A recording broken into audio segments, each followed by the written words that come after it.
लेकिन भारतीय जनता पार्टी की जो लोग आज वंदन करना चाहते हैं हमें, उन लोगों ने उसको पराजित कर दिया और उनके कारण वो हमारा बिल पराभूत हो गया। हमारे लिए कोई वंदना नहीं था, हमारे देवी, हमें वंदना मत ही करो। हम कोई देवी नहीं बनना चाहते, ना हम देवी बनना चाहते, ना हम बहन बनना चाहते, हम सिर्फ एक मानव बनना चाहते। We want to be the human being. उन महिलाओं को आप घसीट के लेके जाते हो रास्ते से, और उनके लिए आपके यहाँ हमदर्दी नहीं, लेकिन आपको हमदर्दी है जो बॉलीवुड से आती है उनको खिलाओ, लेकिन अपना प्रमोशन उन्होंने नहीं यहाँ करना चाहिए। और उसके लिए फोटोशॉपिंग होता है, पत्रकार आते हैं, वो नहीं होना चाहिए, ऐसे मुझे लगता है। मैं चेयर का रिस्पेक्ट की वजह से आपको कुछ कह नहीं रही हूँ। और इसी के साथ मैं अपनी बात को समाप्त करती हूँ। धन्यवाद। नेक्स्ट रजनी अशोक राव पाटिल। इधर इधर इधर इधर इधर इधर इधर इधर कभी उधर नहीं जाएगी। You have 10 धन्यवाद minutes. महोदया। Yes, you have 10 minutes. धन्यवाद देती हूँ आपको मुझे बोलने का मौका दिया। नारी शक्ति वंदन अधिनियम 2023 128वां संशोधन के लिए इंडियन नेशनल कांग्रेस मेरी पार्टी की तरफ से समर्थन देने के लिए मैं यहाँ खड़ी हूँ। आज मैं खुद को बहुत गौरवान्वित, कृतज्ञ और भाव विभोर महसूस करती हूँ। और आज याद आती है मुझे मेरे नेता, इस देश के पूर्व प्रधानमंत्री राजीव गांधी जी की, जिनके दूरदृष्टि से और जिनके विजन से ये महिलाओं का आरक्षण का अधिकार मिलने का काम हुआ था। उनकी गहरी सोच की वजह से हमारी जैसी 15 लाख महिलाएं आज देश में अलग अलग जगह पे पंचायतों में, नगर पालिकाओं में काम कर रही है। इस देश की नींव का एक हिस्सा बन के खड़ी है।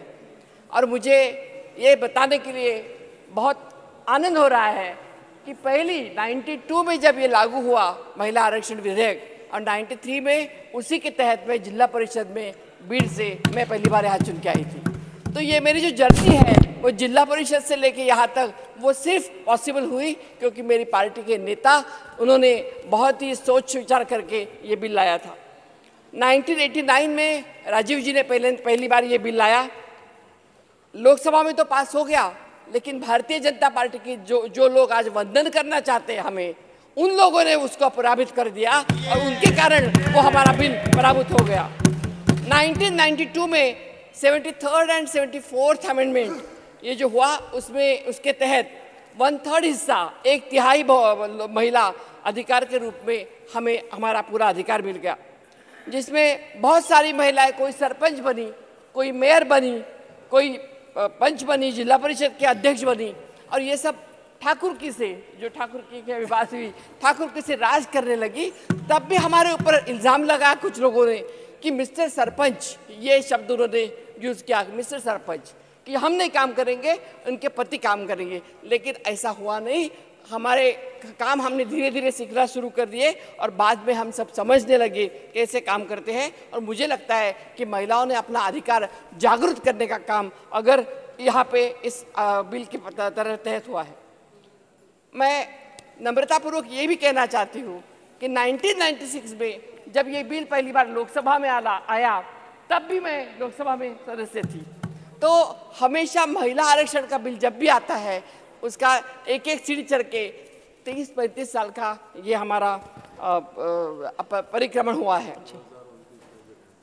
और मुझे लगता है 2029 तक यहाँ रहना पड़ेगा, क्योंकि जब तक ये आता नहीं बिल। मैं मैडम 96 में जब बिल आया, उस बिल को इतना विरोध किया, उस बिल को फाड़ के टुकड़े भी कर दिए और गीता मुखर्जी के सिलेक्ट कमेटी के चेयरमैन को ये बिल सौंपा गया, गीता मुखर्जी। और गीता मुखर्जी के नेतृत्व में ये बिल का प्रवास शुरू हो गया। धीरे धीरे 2010 साथ में आ गया।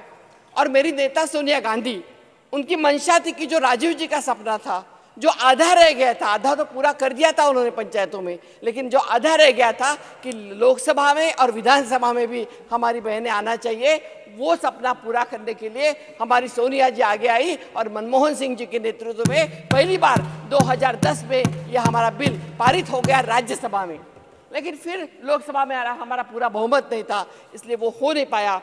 2014 में जब गवर्नमेंट बदली और नरेंद्र मोदी जी जब प्रधानमंत्री जी हो गए तो उन्होंने इतने बड़े बड़े वायदे किए थे, तो हमें लगा कि अभी तो ये बिल करेंगे, मोदी है तो मुमकिन है, ऐसे यही लोग बोल रहे थे, तो हमें लगा ये करेंगे।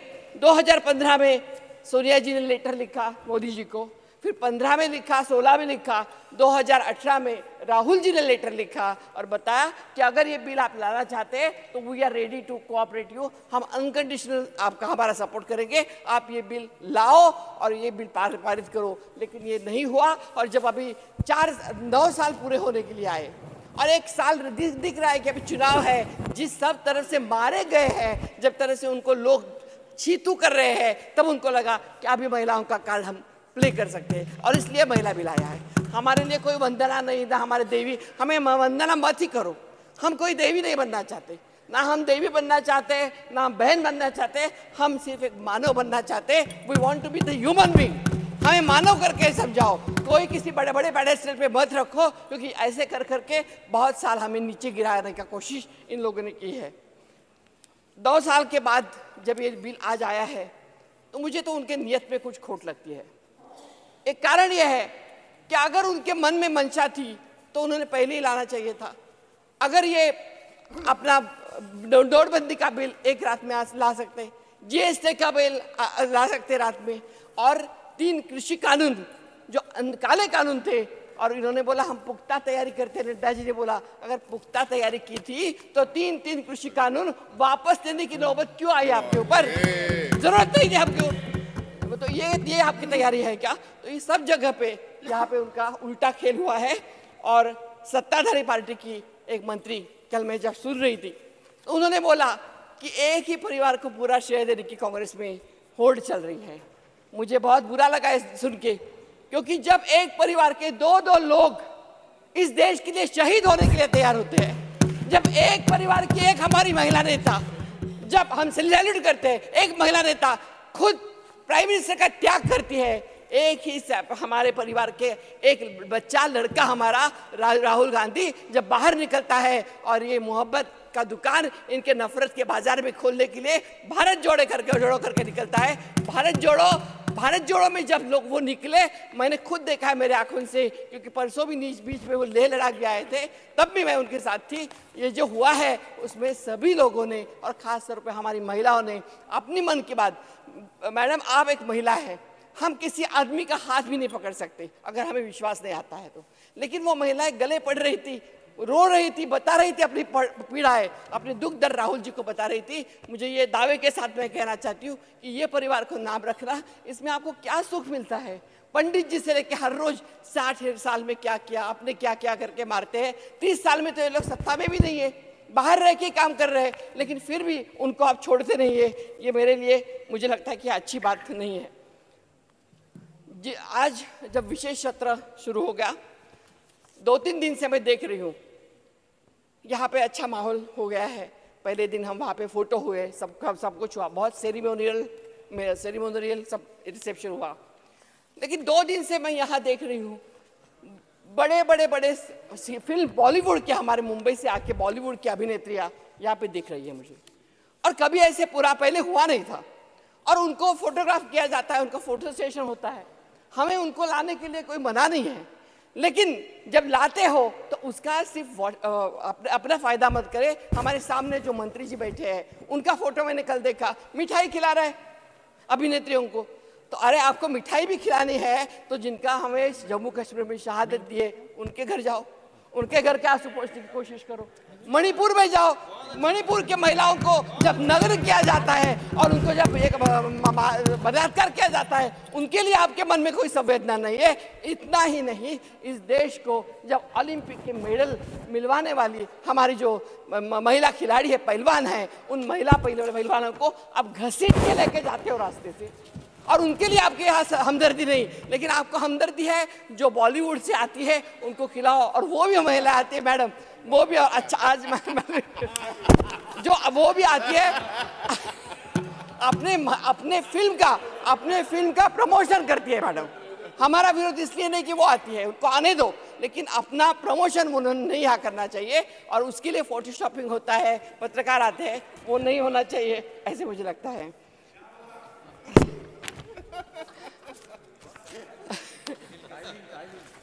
दूसरी बात यह है कि जब आपने हमें दिया है, मैं चेयर का रिस्पेक्ट की वजह से आपको कुछ कह नहीं रही हूँ।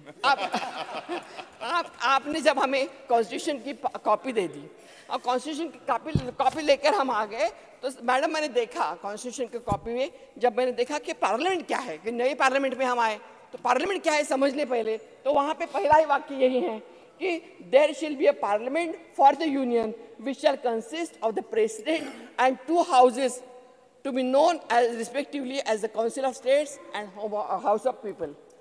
कहाँ है हमारा पहला जो वाक्य है, उसमें हमारे राष्ट्रपति जी कहाँ दिख रही है? 3 दिन हमारा ये समारोह हुआ, एक महिलाओं के लिए आप सेशन रख रहे हैं स्पेशल, और इतना हमारे एक आदिवासी महिला करते हैं आप, तो सिर्फ उनका यूटिलाइज करते हो क्या? द्रौपदी मुर्मू जी को यहाँ पे बुलाना, द्रौपदी मुर्मू जी को यहाँ पे बुलाना आवश्यक था, और वो अगर हो जाता तो हमारे लिए बहुत आनंद की बात रहती थी, लेकिन ऐसा नहीं हुआ है। ये संघर्ष का प्रवास जो हमने किया है शुरू, जो मैंने बताया 96-89 से शुरू हुआ, और मैं 4 लाइनें बताना चाहती हूँ कि ना किसी को गिराया, ना खुद ही को उछाला, कटा जिंदगी का सफर धीरे धीरे, वहां पहुंचे आप जहां पहुंचे आप छलांगे लगा के, आप जहां पे छलांगे लगा के पहुंचे वहां पहुंचे हम भी, मगर धीरे धीरे। बस डिलिमिटेशन हो गया मैडम, डिलिमिटेशन सेंसस हो नहीं हो इसके आड़े नहीं आना चाहिए, हमारे बिल के आड़े आना नहीं चाहिए, सेंसस नहीं आना चाहिए। और दूसरा, मैं और एक लास्ट में बात कहना चाहती हूँ कि हिंदू मैरिज एक्ट, ये जो बोलते हैं कि हमने सब किया, मुझे लगता है इनको अल्जाइमर हुआ है बीजेपी वालों को, उनको पहले कुछ याद ही नहीं आता है। 2014 के बाद कई सब याद आता है, या देवी देवता वैदिक काल याद आता है। तो मुझे ये लगता है कि जब हिंदू मैरिज एक्ट आया, हिंदू सक्सेशन एक्ट आया, हिंदू एडॉप्शन एक्ट आया, ये कांग्रेस पार्टी ने किया है। महिलाओं की तरफ से बाबा साहेब आम्बेडकर जिनका नाम आज लेना हमें आवश्यक लगता है, कि अगर वो नहीं होते, कांग्रेस पार्टी नहीं होती, तो हमें कॉन्स्टिट्यूशन द्वारा वोटिंग का अधिकार भी मिलने के लिए संघर्ष करना पड़ता और ऐसे भाषण देने पड़ते थे। उन्हीं के कारण हमें हमारा वोटिंग का अधिकार भी मिला है। इस देश को प्रथम प्रधानमंत्री इंदिरा जी दी है कांग्रेस पार्टी ने, प्रथम राष्ट्रपति प्रतिभाताई को दिया है, प्रथम स्पीकर मीरा कुमार को दिया है, और बीजेपी ने सिर्फ बताना चाहिए मैडम कि किसको उन्होंने किया है। अध्यक्ष कभी बीजेपी की महिला हुई है, आरएसएस की प्रमुख कभी महिला हुई है, ये जरूर बताना चाहिए, और ये बता के उन्होंने अपना पलटा झाड नहीं लेना चाहिए। मी मराठीमध्ये फक्त 2 मिनिटं बोलणार, एकच मिनिट मॅडम, मराठीमध्ये 1 मिनिट बोलू दे मला, माझी भाषा आहे ती। आज गणपती आणि महालक्ष्मी आहेत, गौरी आहेत आमच्याकडे, त्यामुळे आज गौरी येणार आहेत तुम्ही आहेत महालक्ष्मी तर गौरी येणार आहे, त्यामुळे मला सगळ्या माझ्या बांधवांना आमच्या महाराष्ट्राच्या रीतीप्रमाणे तुम्हाला शुभेच्छा द्यायच्यात आणि गणपती बाप्पा मोरया म्हणायचं आहे, आणि एकच सांगायचं की आमचा महाराष्ट्र, माझा महाराष्ट्र हा जिजामाता होत्या म्हणून शिवबा तयार झाले, चांद बीबी होती, महात्मा फुले सावित्रीबाई फुलांच्या बरोबरीने लढत होता, रमाबाई आंबेडकर, बाबासाहेब आंबेडकर, ताराराणी, अहिल्याबाई, असे किती नावं आहेत आमच्याकडे की ज्या नावांना उल्लेख करून या देशाला आम्हाला फार मोठं सन्मान वाटतो। आणि त्यामुळे मला आज नारी शक्ती वंदन करत असताना मी आपल्याला एवढीच विनंती करेन की आम्हाला आमचं माणूस म्हणून जगण्याचा अधिकार द्या, आम्हाला देवता बनवू नका, देवी बनवू नका, लक्ष्मी बनवू नका, आम्हाला देवता न बनवता माणूस म्हणून जगायचा अधिकार द्या। आणि हे जे बिल आहे ते लवकरात लवकर इतकी 40% आमचे ह्याचे आहेत, कास्ट आहे आमच्या, ती कास्ट धरून ओबीसी, SC, ST या सगळ्यांनी म्हणून ते बिल लवकरात लवकर पास करा। धन्यवाद, आपण मला वेळ दिल्यामुळे। जय हिंद। मौसम नूर।